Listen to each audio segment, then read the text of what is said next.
नमस्कार व्यूअर्स, बहुत स्वागत आप सभी का। आप देख रहे हैं आपका प्रोग्राम कॉफी पर कुरुक्षेत्र, जहां बातें होती हैं बिल्कुल खुल्लम खुल्ला। मैं हूं सौरभ शर्मा, आपके साथ मेहमानों से आपको मिलवा देता हूं। आज के एपिसोड की शुरुआत में हर्षवर्धन त्रिपाठी जी आज आए जमाने के बाद। बहुत स्वागत हर्षवर्धन जी आपका हमारे प्रोग्राम में। दीपक चौरसिया जी रोज की तरह हमारे साथ हैं। सर बहुत स्वागत आपका।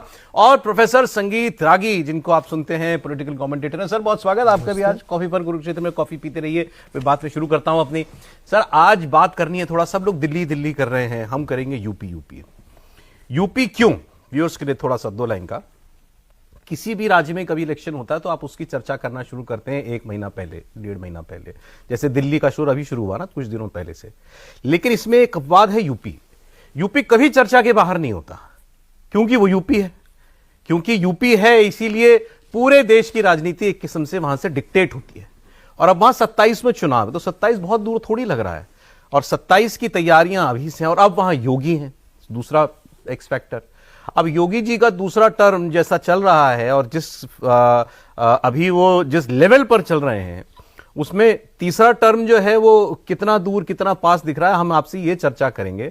और चूंकि वहां पर अभी एक चुनाव बाकी है, उपचुनाव मिल्कीपुर का, और उसको तो आज अखिलेश यादव ने ही ये सर्टिफाई कर दिया कि ये हिंदुस्तान का सबसे बड़ा चुनाव है, ये देश का सबसे बड़ा चुनाव होने जा रहा है। पूरा देश मिल्कीपुर का चुनाव। देखिए, इसकी स्टडी होनी चाहिए, उन्होंने कहा। इलेक्शन कमीशन ऐसा चुनाव कराए कि इसकी स्टडी हो, मिसाल दी जाए मिल्कीपुर के चुनाव की। तो उन्होंने ही जो है स्टेक्स इतने बढ़ा दिए हैं, इसीलिए यूपी के सांसद मोदी जी हैं, इसलिए यूपी। और यूपी जीतना है तभी मोदी जी आज से तैयारी जो शुरू हो चुकी है 2029 की, वहां तक पहुंचेंगे, इसलिए यूपी। तो मेरा सवाल आज आपसे साहब ये है, मैं सारे बयान लेकर के आया हूं योगी जी के हाल के और अखिलेश जी के, वो मैं बताऊं आपको। पहले इस वक्त यूपी में क्या चल रहा है? बाबा की भैया बस ये क्यों इस तरह का सवाल आप करते हैं? कॉफी वाला मसला है। अरे कोई है ही नहीं है भाई। फोटो तो खिंचा लेना, शारीरिक सौष्ठव प्रतियोगिता थोड़ी नहीं कर रहे हैं, राजनीति कर रहे हैं। राजनीति मतलब जनता के बीच में कौन खड़ा हुआ है। बिना किसी संदेह के दूर दूर तक योगी आदित्यनाथ के सामने कोई है ही नहीं। अब हम तो भाई थोड़ा सा इसलिए भी कहेंगे क्योंकि हमारे शहर में कुंभ हो रहा है। लेकिन आप जरा सोचिए, जब आप अयोध्या की बात करते हैं, जब आप कुंभ की बात करते हैं, जब आप वाराणसी की बात करते हैं, जब आप मिर्जापुर की विंध्यवासिनी माता की बात करते हैं, तो कौन है वो लोग? वो वही लोग हैं ना जो वहां दर्शन करने जा रहे हैं, वही तो पलट के वोट देने जाता है। अब आप कह देंगे कि फैजाबाद में क्या गड़बड़ हो गई थी, तो उस वक्त की गड़बड़ी थी, लेकिन इस बार वो ठीक किया। अभी तो मैं चुनाव वाले तो मुझे लगता है कि योगी आदित्यनाथ फोकस्ड हैं। उनको पता है किस बात से उनके साथ खड़ा आदमी थोड़ा जोश में आ जाता है। अभी 56 इंच तो मोदी जी ने कर दिया है, तो कैसे समर्थकों का 56 इंच रहे वो योगी आदित्यनाथ। जरा सा और क्लैरिफाई कर देता हूं। मैंने जो सवाल किया यूपी में बाबा या भैया, वो इसलिए भी मैं किसी चुनाव की बात नहीं कर रहा, मिल्कीपुर की अलग बात करेंगे। लेकिन एक कोई बड़ा नेता होता है तो कुछ माइंड स्पेस लेता है ना, मीडिया स्पेस कुछ लेता है, मैं उस लिहाज से कह रहा हूं। अब यहां योगी मोदी जी हैं, तीसरा टर्म बढ़िया चल रहा है उनका। लेकिन राहुल गांधी की चर्चा हम करते हैं ना, राहुल गांधी कहीं ना कहीं किसी ना किसी वजह से खबर में रहते हैं, तो एक बड़ा मीडिया स्पेस वो लेते हैं। अच्छा, ये आपने अच्छा कहा, किसी न किसी वजह से, ठीक है। तो मैं इसीलिए पूछना चाह रहा था। जैनेंद्र कुमार की एक बहुत पुरानी कहानी है, अखबार में नाम, आप सबों ने पढ़ा होगा, हमने पढ़ा है। तो एक लड़का को कभी अखबार में, बेचारा सोचा कि बड़े अखबार में नाम आने के बाद सब कुछ जान जाता है, तो उसने सोचा कि हम क्यों ना कार के नीचे आ जाएं। अच्छा, तो कार के नीचे और बाकी आपके दर्शक अखबार में, बाकी आपके नहीं, मैं उस सेंस में नहीं कह रहा। नहीं, लेकिन कहीं कुछ चल रहा है। अखिलेश जी का भी, हाँ भी अखिलेश जी में है, यूपी में बड़ा फैक्टर है। अभी देखो, अभी मिल्कीपुर का चुनाव होगा। कहीं आपको लगता है कि लोगों के जहन में कहीं अभी अखिलेश है ने वो स्पेस ली हुई है उन्होंने, या नहीं, या सब जगह योगी है? देखिए, मैं ये नहीं कहूंगा कि अखिलेश के पास कोई स्पेस ही नहीं है। अखिलेश के पास अपना एक वोट है, वो उनको 2017 में भी मिला, 2022 में भी मिला, और 2024 में उन्होंने दिखाया कि वो 37 सीटें जीत गए हैं। तो दिमाग में तो अखिलेश हैं। अखिलेश का अपना एक वोट बैंक भी है। बाकी पार्टी वहां पे शिथिल और कमजोर हो चुकी है, हमको ये भी समझना होगा। अखिलेश यादव इस बात को राजनीति जानते हैं। और बाबा यानी योगी के सामने कौन? वो अखिलेश अपने आप को यूपी में स्टैब्लिश करने की कोशिश कर रहे हैं। वो यही चाहते हैं कि राहुल गांधी यूपी में ना आए।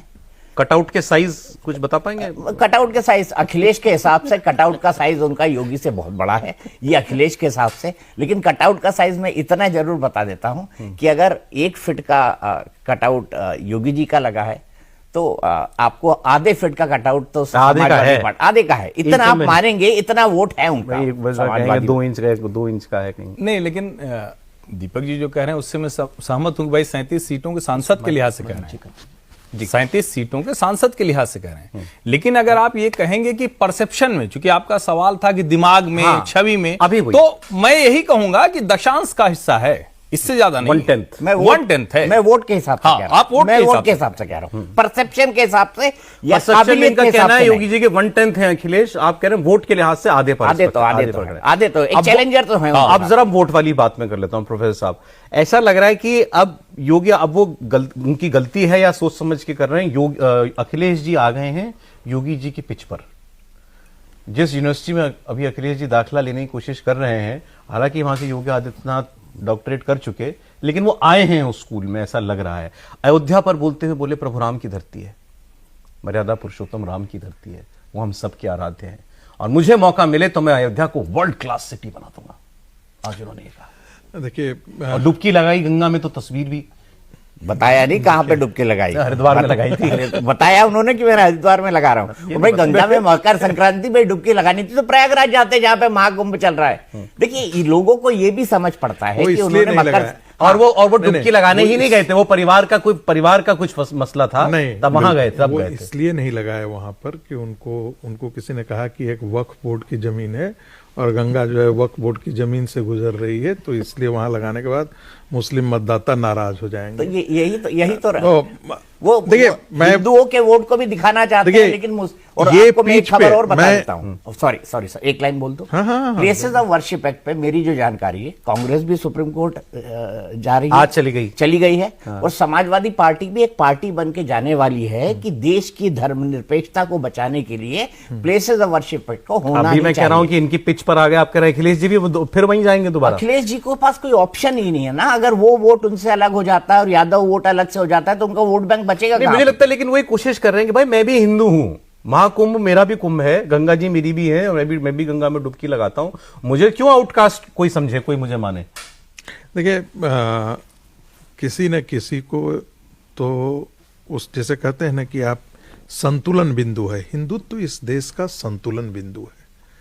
तो आज नहीं तो कल भारत की राजनीति में के वो केंद्र में सबके लिए आएगा। अभी वो स्थिति आई है, पहले आज से 10 साल पहले, 15 साल पहले भारत की राजनीति का अध्ययन करते तो कोई ये भी बात कहने के लिए तैयार नहीं था। तो अपने गुरुत्व पर भारत की राजनीति तभी होगी जब हिंदुत्व पर भारत की राजनीति आएगी। भारतीय जनता पार्टी पिटती कब है? जब भारतीय जनता पार्टी सेकुलर खाल ओढ़ना शुरू करती है तो भारतीय जनता पार्टी पिट जाती है, क्योंकि वो उनकी पीछ है। तब आपसे आपके अपने बिछड़ जाते हैं। जब इनकी अपनी पीछ पे आए तो भारत का एक प्रधानमंत्री है जो भभूत और त्रिपुंड लगा करके खुलेआम घूम रहा है। किसी आपने प्रधानमंत्री की कभी कल्पना की होगी?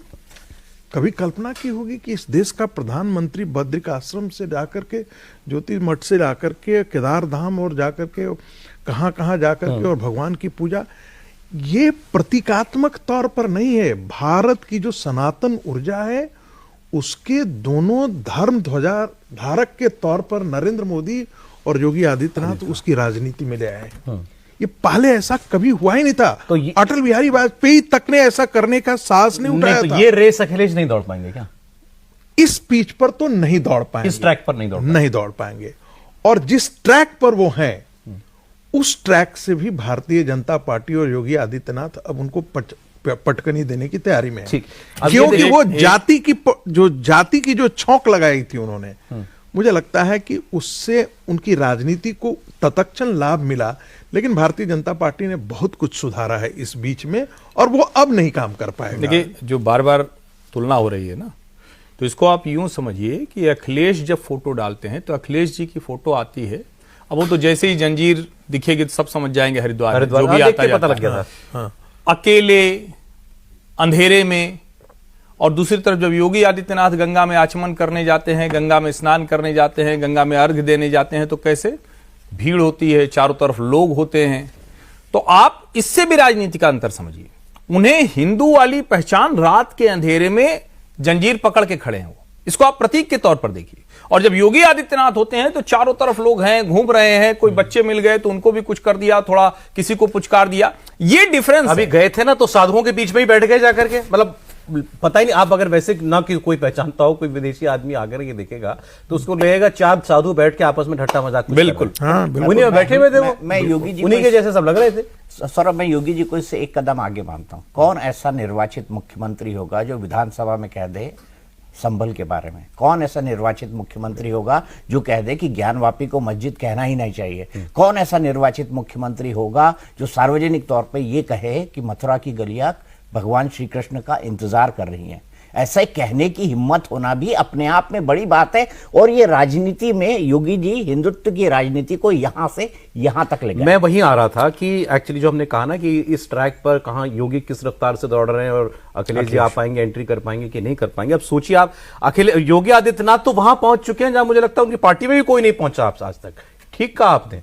और अब इस लेवल पर और इस ऐसे खुलकर बात करने की तो हमने इससे पहले कभी कोई उदाहरण हमने देखा कौन कह सकता था बटेंगे तो कटेंगे? कुछ एक बटेंगे तो कटेंगे तो 4 बयान बता रहा हूं अभी आपको लेटेस्ट। अब आप सोचिए, फिर कंपेयर कीजिए अखिलेश यादव से और फिर सोचिए कि अयोध्या के मिल्कीपुर के चुनाव का क्या नतीजा हो सकता है। कुंभ में मुसलमानों की एंट्री पर बैन, एक विवाद हुआ था, उस पर उन्होंने बोले जो भी कोई भी भारतीय परंपराओं का सम्मान करता है सबका स्वागत है आए, लेकिन अगर कोई ये दावा करने आएगा कि ये महाकुंभ की जमीन हमारी है तो उसकी डेंटिंग पेंटिंग होगी। डेंटिंग पेंटिंग होगी। वर्ड्स पे ध्यान आप दीजिए। कुछ फिर उन्होंने, कई लोगों के पूर्वजों ने दबाव में आकर इस्लाम कबूल कर लिया था, आज उनको उनके गोत्र याद आ रहे हैं। अच्छी बात है। सोचे मतलब कौन, कोई चीफ मिनिस्टर कह रहा है बात। वक्फ बोर्ड पर उन्होंने कहा ये वक्फ बोर्ड नहीं है, भू माफियाओं का बोर्ड है, माफियाओं का बोर्ड है और हम 1-1 इंच जमीन वापस लेंगे जो भी इन्होंने गैर कानूनी तरीके से कब्जा की है। अच्छा, कहा देश मुस्लिम लीग की मानसिकता से नहीं चलेगा, भारत की आस्था के अनुरूप चलेगा। और संभल जिसकी आप बात कर रहे थे, खुलकर कह रहे हैं कि जो चीज हमारी है, धरोहर है, उसको वापस लेने में क्या चीज गलत है। और यह भी कहा कि विवादित जगहों को मस्जिद नहीं कहना चाहिए। बिल्कुल कहा। और मुस्लिम समाज खुद सामने आए और कहे लो आपकी अमानत है, आप संभालो। और संभल तो विधानसभा में कहा उन्होंने, विधानसभा में कहा सबजुडिस मामला। हाँ, सबजुडिस मामला जिसके ऊपर जिसमें सुप्रीम इतना कोर्ट कह हंगामा रहा है। है कि भाई सर्वे नहीं हो जब तक हम प्लेसेस ऑफ वर्शिप एक्ट न सुन ले। ये खड़े होकर निर्वाचित मुख्यमंत्री का सदन के पटल पे कह देना ऑन रिकॉर्ड, ये बड़ी बात है। अपनी अलग लीग में चले गए क्या? देखिए वो है ना, नहीं, नहीं। श्लोक है कि सत्यम ब्रूयात प्रियम ब्रूयात न ब्रूयात सत्यम अप्रियम। अब थोड़ा आगे चला गया है मामला, अप्रिय भी लगे तो योगी जी सत्य बोल देते हैं। कहा जाता है ना कि सत्य बोलिए, प्रिय बोलिए, लेकिन ऐसा सत्य मत बोलिए कि अप्रिय लगे। लेकिन अब मामला थोड़ा आगे गया है, अगर सच है तो वो बोला जाएगा, चाहे अप्रिय लगे। किसी को अप्रिय लगे तो लगता रहे। योगी जी वहां खड़े हो गए। अब उसका काउंटर जिस तरीके से देने की कोशिश हो रही है, जिस तरह से उनका मजाक बनाने की कोशिश होगी या कहा जाएगा रे तो साधु बाबा है, तो वो उनके पक्ष में ही जाएगा। तो उनसे लड़ने के जो तरीके आप निकाल रहे हैं, शायद वो भी जो विपक्ष निकाल रहा है या अखिलेश जी निकाल रहे हैं, वो ठीक तरीके से। आप मठाधीश माफिया कह देते हैं। नहीं, वो एक गलती आप और कर सोचिए। दी उन्होंने। अब आप दूसरे की अपनी लकीर लंबी करने की बजाय दूसरे की लकीर छोटी करने की कोशिश कर रहे हैं। अब अखिलेश जी ने एक और बात कही, जैसे सरकार का कहना है यूपी में कि महाकुंभ में 7 करोड़ लोग अब तक आ चुके हैं। प्रयागराज में 7 करोड़ लोग आ चुके हैं। पहले दिन 1,65,00,000, फिर 14 जनवरी को 3 करोड़, 15 को 1 करोड़, 16 का आज भी शायद 1 करोड़ का अनुमान उनका है। ऐसे अब उस पर कह दिया अखिलेश यादव ने कि बसें और ट्रेनें तो खाली चल रही हैं। कहां से आ गए 7 करोड़ लोग? देखिए, गोरखपुर की ट्रेन खाली जा रही है, कहां से आ गए इतने सारे? देखिए 2 बातें मैं कहना चाहूंगा। और उनको इस दावे से ऐतराज होना कि आप क्लेम कर रहे हो कि इतने लोग कुंभ में आ गए इस बार, लोग इतनी आस्था लोगों की दिखाई दे रही है, इससे उनको ऐतराज है। देखिए, जोगी जी जो कह रहे हैं या बाकी लोग भी अब कह रहे हैं, वो ऐसा नहीं है, ये भारत का मन बन चुका है। और आप देख रहे हैं कि जोगी जी इसलिए बोल पा रहे हैं क्योंकि आज भारत का हिंदू समाज उस लेवल को उसको अप्रिशिएट कर रहा है। अब वो सेकुलर डिस्कोर्स का हिस्सा बनने के लिए हिंदू मानस तैयार नहीं है, हिपोक्रेट बातें नहीं सुनना चाहता, नहीं सुनना चाहता है। वो साफ कह रहा साफ है बोलो। भाई, नई पीढ़ी कह रही है कि अच्छा हमारा ऐसा हुआ था, क्योंकि 70 साल में हमारी नई पीढ़ी को भी जिस बर्बरता का भारत जिस बर्बरता को भारत का समाज ने झेला है उसके बारे में बताने ही नहीं दिया गया। और जब वो जानकारियां निकल करके आ रही हैं और उसमें जब योगी जी कह रहे हैं कि हमारी ये धरोहर है, इसको बर्बरों ने, मलक्चों ने तोड़ा है, इसे हमें प्राप्त करने में कोई नहीं। तो भारत का मन, उसकी जो प्रतिध्वनि है वो समाज से निकल के आ रही। एक दूसरी बात, अखिलेश यादव ऐसा कर करके अपने कद को छोटा कर रहे हैं और अपनी राजनीति को भी छोटा कर रहे हैं।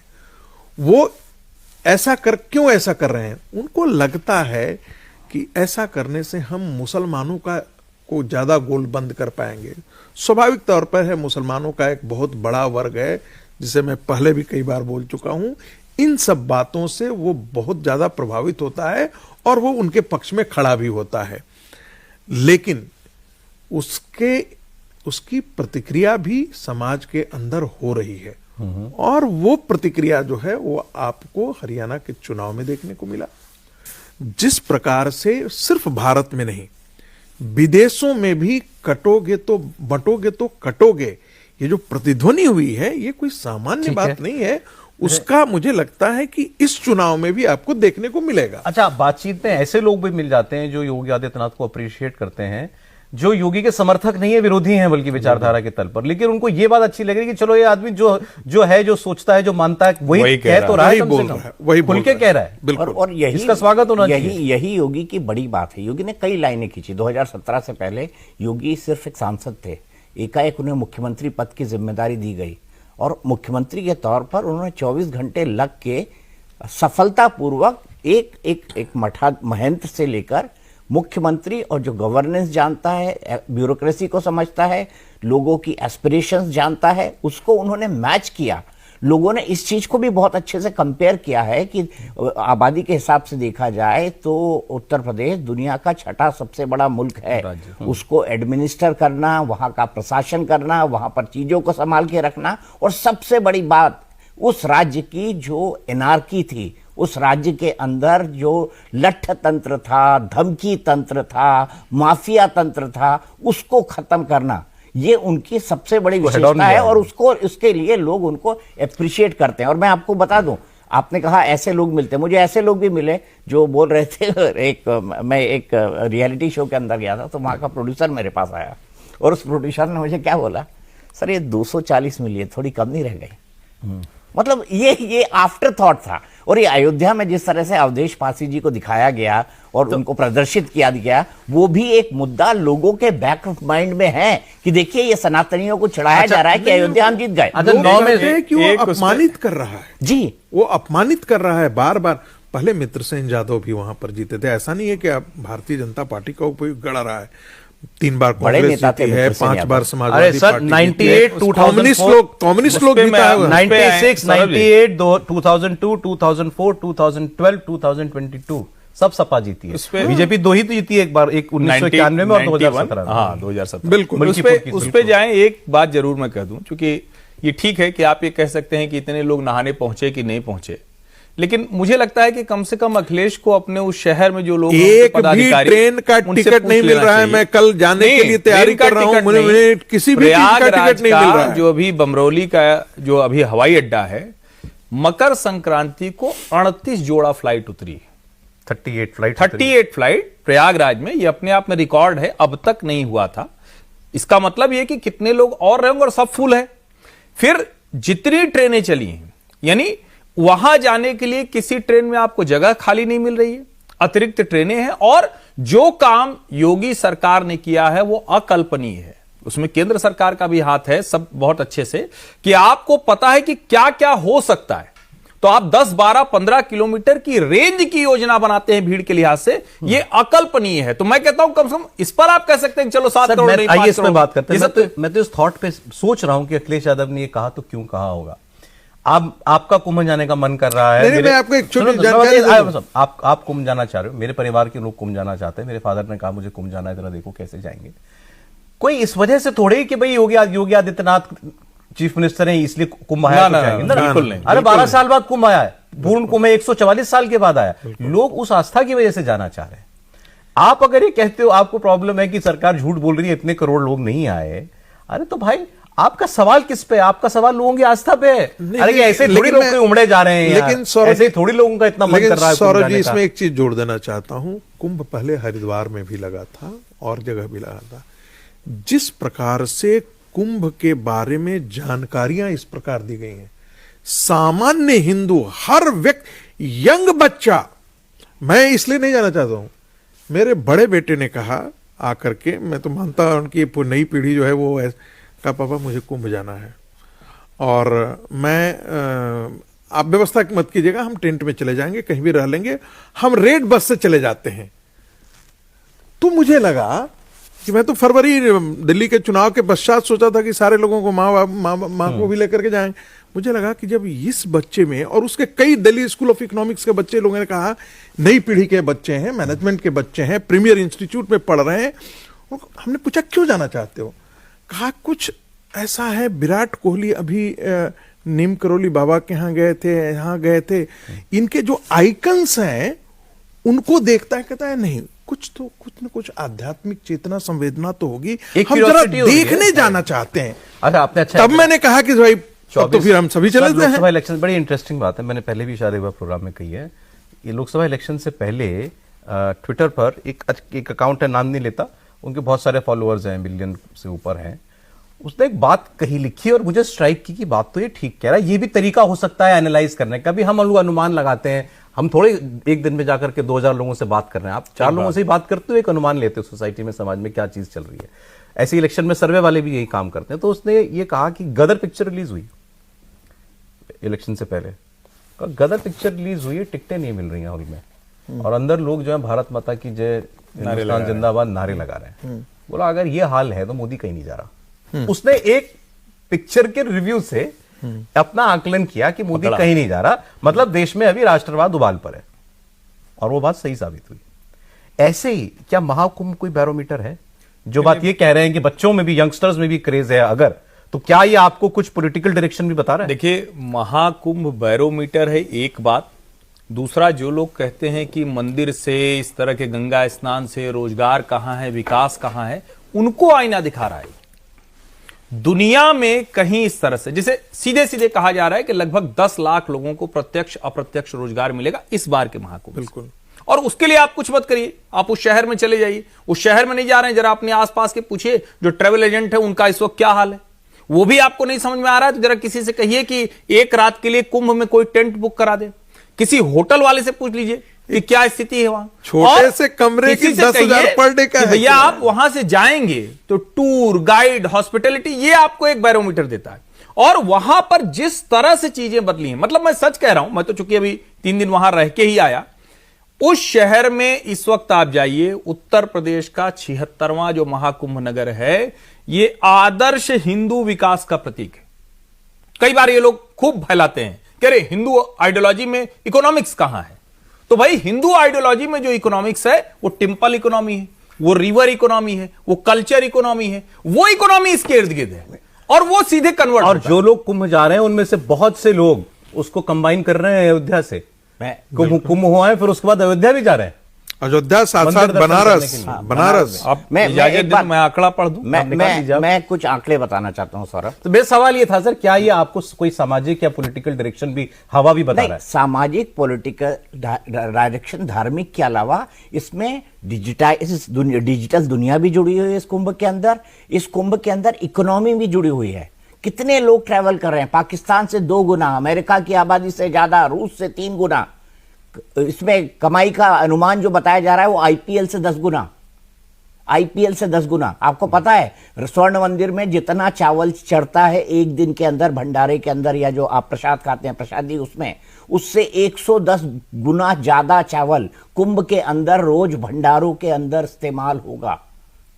आप उसकी भव्यता का अंदाजा लगाइए। गूगल ने पहली बार किसी टेम्परेरी सिटी को नेविगेशन के अंदर शामिल किया है। आप चैट बॉट के अंदर आप जाएंगे, गूगल टाइप करेंगे, आपको 13, 14, 15 भाषाओं में, जितनी भी हमारी बड़ी लैंग्वेजेस हैं भारत की, उन सब में आपको जो जानकारी चाहिएगी अवेलेबल होगी।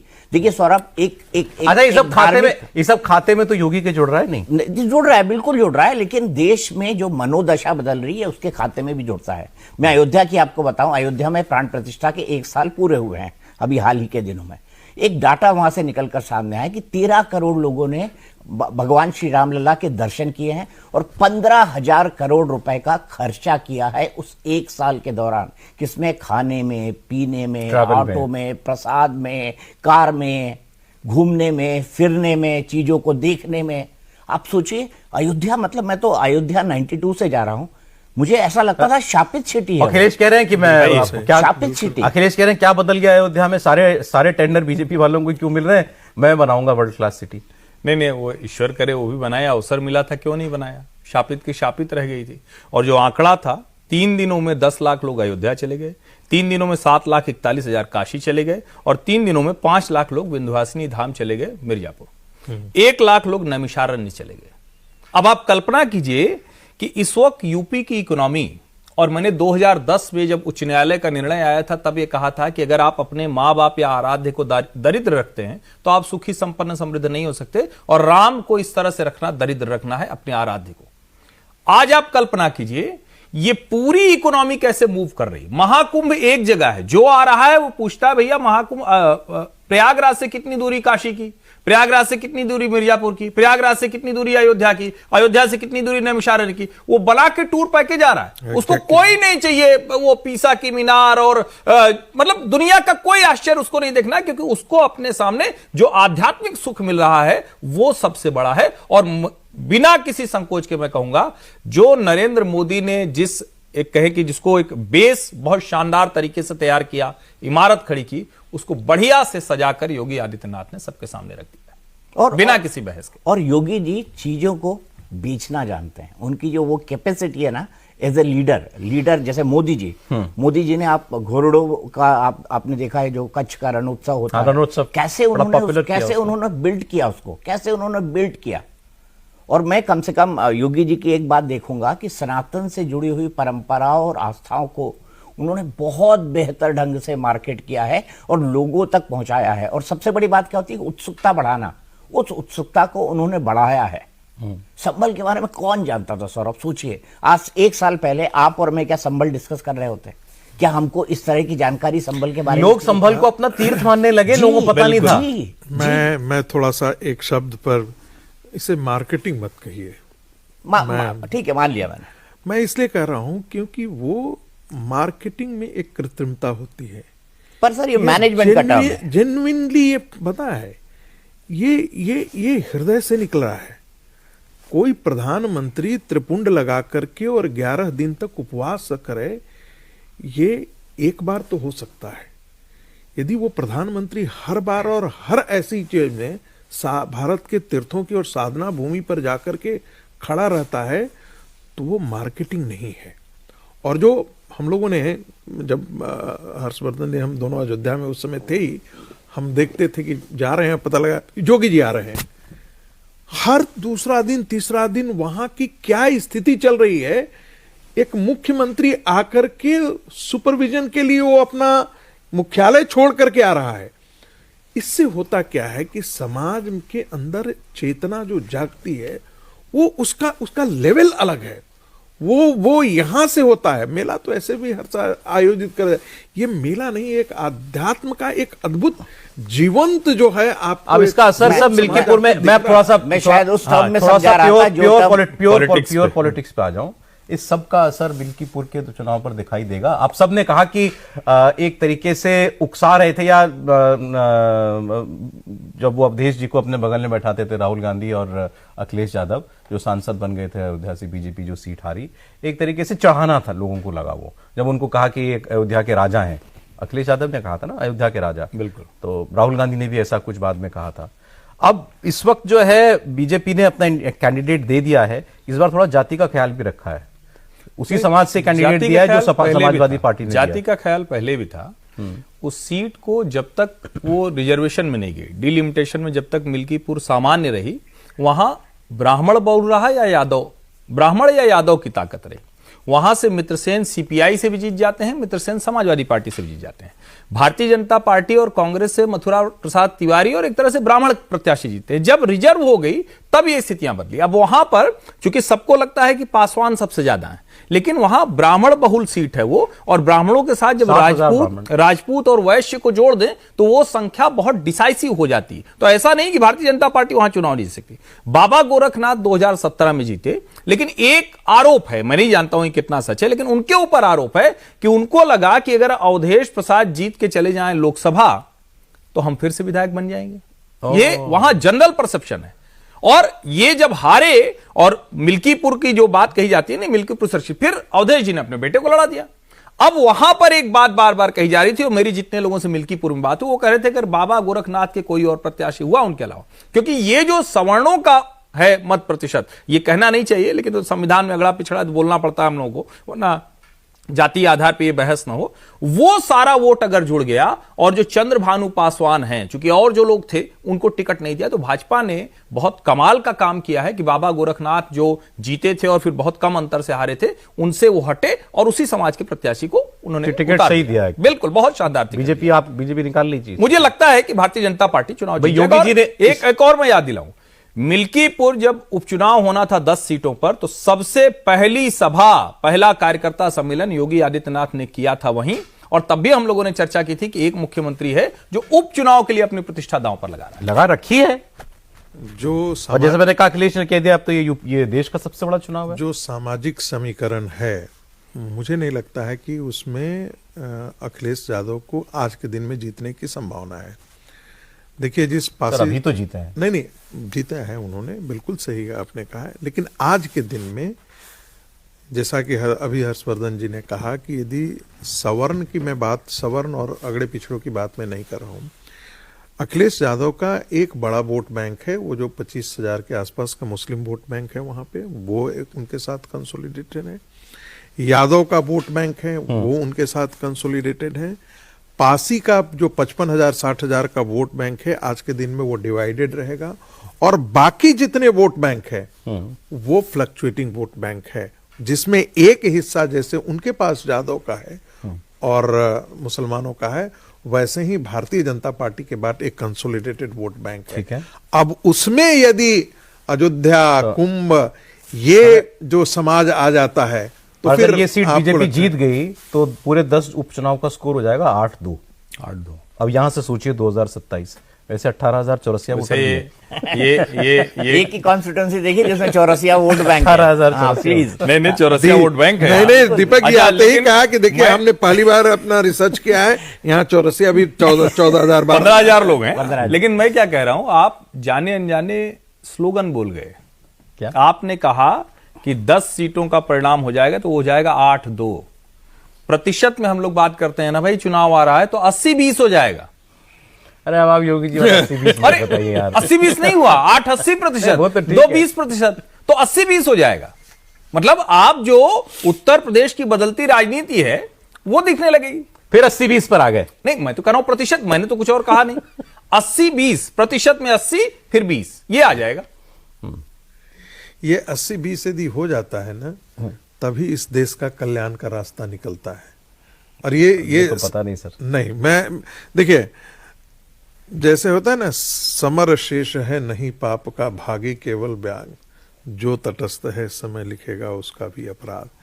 ये वो क्षण आया है जब दाएं बाएं चलने की बात नहीं है। कुरुक्षेत्र में तो पांडव और दोनों के बीच में नो नोटा होना, नो नोटा प्रोफेसर साहब देखा, नो नोटा। आप या तो इधर हैं या उधर हैं, और सबने ये धर्म क्षेत्र में हम खड़े हैं करी लिया है। कांग्रेस वाली जो खबर आपने बताई है वो भी खुलकर उन्होंने करी लिया ना, अगर वो प्लेसेस ऑफ वर्शिप एक्ट पर पार्टी बनने जा रहे हैं। लंबी बात की थी कि, और वो ये दिखाता है बड़ी खबर है, इस पर भी हम प्रोग्राम करेंगे। बड़ी बात है, समाजवादी पार्टी और कांग्रेस दोनों किस तरफ जा रहे हैं। खुलकर कांग्रेस पार्टी ने प्लेसेस ऑफ वर्शिप एक्ट का बचाव किया है अगर, तो ये बता रहा है कि पार्टी ने अपनी जगह चुन तो पहले ली थी, डिक्लेयर कर दिया कि हम यहां खड़े हैं। देखिए, कांग्रेस पार्टी बहुत ये सुनिश्चित कर चुकी है, यदि वो अपने बल पर उत्तर प्रदेश में नहीं खड़ी होती है तो भारत की राजनीति के केंद्र में वो खड़ी हो ही नहीं सकती है। इसलिए क्षेत्रीय पार्टियों के खिलाफ लड़ना उसकी मजबूरी है, उसकी राजनीतिक जरूरत भी है उसकी। नहीं सर, यहाँ मामला मुस्लिम वोट वाला है। मुस्लिम वोट नहीं, तो उसमें तो लड़ेगा तभी तो मुस्लिम वोट। वो बड़ा क्लियर कर दिया कि उन्होंने फर्स्ट प्रायोरिटी तो ये है, ऐसा बिल्कुल साफ साफ लग रहा है, इसमें कोई शक नहीं है। एनीवे, इस पर एक प्रोग्राम करेंगे हम लोग से। बहुत शुक्रिया हर्षवर्धन जी, प्रोग्राम में आप आए, बहुत धन्यवाद आपका। दीपक जी बहुत शुक्रिया आपका, प्रोफेसर बहुत धन्यवाद आपका प्रोग्राम में आने के लिए। कॉफी पर कुरुक्षेत्र में आज इतना ही।